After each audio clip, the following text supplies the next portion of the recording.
আমাদের সম্মানিত ফেনী কেন্দ্রীয় বড় জামে মসজিদ হিফজ মাদ্রাসায় আজ কোরআনে হাফেজ সম্পূর্ণ করা ১৬ জন শিক্ষার্থীর মাঝে পাগড়ি প্রদান অনুষ্ঠান অনুষ্ঠিত হয়েছে।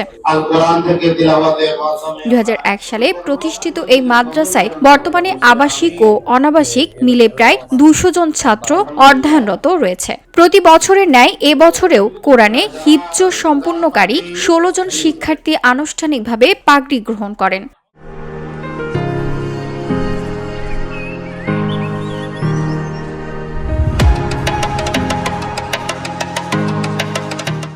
সকাল ১০টা থেকে শুরু হওয়া অনুষ্ঠানে প্রধান অতিথি হিসেবে উপস্থিত ছিলেন মোহাম্মদ মনোয়ার হোসেন চৌধুরী, সমাজসেবক ও ফেনী কেন্দ্রীয় বড় জামে মসজিদের সাধারণ সম্পাদক। অনুষ্ঠানে সভাপতিত্ব করেন মাদ্রাসার প্রিন্সিপাল হাফেজ জাকির হোসেন মজুমদার। বিশেষ অতিথি হিসেবে উপস্থিত ছিলেন কামরুল আহসান চৌধুরী, সাবেক আঞ্চলিক পরিচালক আখিরুল আলম বাবুল সহ অন্যান্যরা। আমি আমার সন্তান 3টা ছেলে এখানে একসাথে, আমার ছেলের সাথে 3টা ছেলে এখানে হেফজ করার জন্য দিয়েছিলাম। আলহামদুলিল্লাহ 3টা ছেলেই ইনশাল্লাহ পাগড়ি পরিধান করেছেন। আমার গর্বের শেষ নাই, আমি হাফেজের পিতা হয়েছি আলহামদুলিল্লাহ, এই জন্য আমি নিজেকে গর্বিত মনে করি। এ সময় সভাপতির বক্তব্যে হাফেজ জাকির হোসেন মজুমদার বলেন, অল্প কয়েকজন কোরআনের পাখি নিয়ে আমাদের পথ চলা শুরু হয়েছিল। আজ আলহামদুলিল্লাহ আমার এই মাদ্রাসায় ২০০ জন কোরআনের পাখি রয়েছে। অর্থের অভাবে যেন কোনো শিক্ষার্থীর পড়ালেখা বন্ধ না হয়, এটাই আমাদের অঙ্গীকার। কোরআনের এই বাগান দেখলে মনটা জুড়ে যায়, কিন্তু এই বাগান লালন করা অত্যন্ত কঠিন, বড় কষ্ট।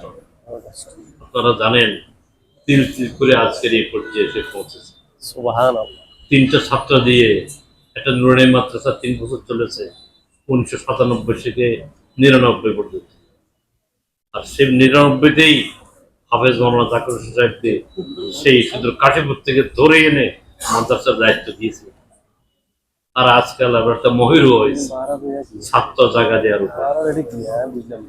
আল্লাহকে রাজি খুশি করাই আমাদের এই পথ চলার মূল লক্ষ্য। ইনশাআল্লাহ আল্লাহ তাআলা যেন কিয়ামত পর্যন্ত এই মাদ্রাসাকে কবুল করেন এবং যারা আজ পাগড়ি গ্রহণ করেছে তাদের সবাইকে কবুল করেন।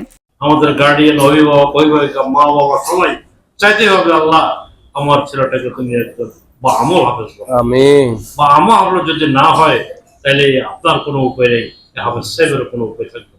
বক্তারা বলেন, হাফেজে কোরআনরা সমাজে নৈতিকতা ও ধর্মীয় মূল্যবোধ প্রতিষ্ঠায় গুরুত্বপূর্ণ ভূমিকা রাখবে। তারা হাফেজ শিক্ষার্থীদের দিন শিক্ষা ও চরিত্র গঠনে আরো মনোযোগী হওয়ার আহ্বান জানান। পাশাপাশি অভিভাবকদের উদ্দেশ্যে বক্তারা বলেন, পাগড়ি গ্রহণের চূড়ান্ত সার্থকতা নয়, বরং ঈমান, আমল ও কোরআনের শিক্ষাকে জীবনে ধারণ করাই প্রকৃত সফলতা।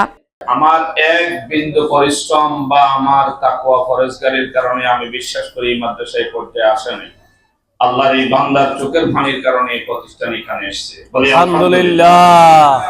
শুদ্ধভাবে কোরআন তেলাওয়াত করে ছাত্ররা যেন কোরআন ভুলে না যায়, কিয়ামত পর্যন্ত যেন তাদের অন্তরের ভিতরে, হৃদয়ের ভিতরে যেন 30 পারা কোরআন গেঁথে রাখতে পারে।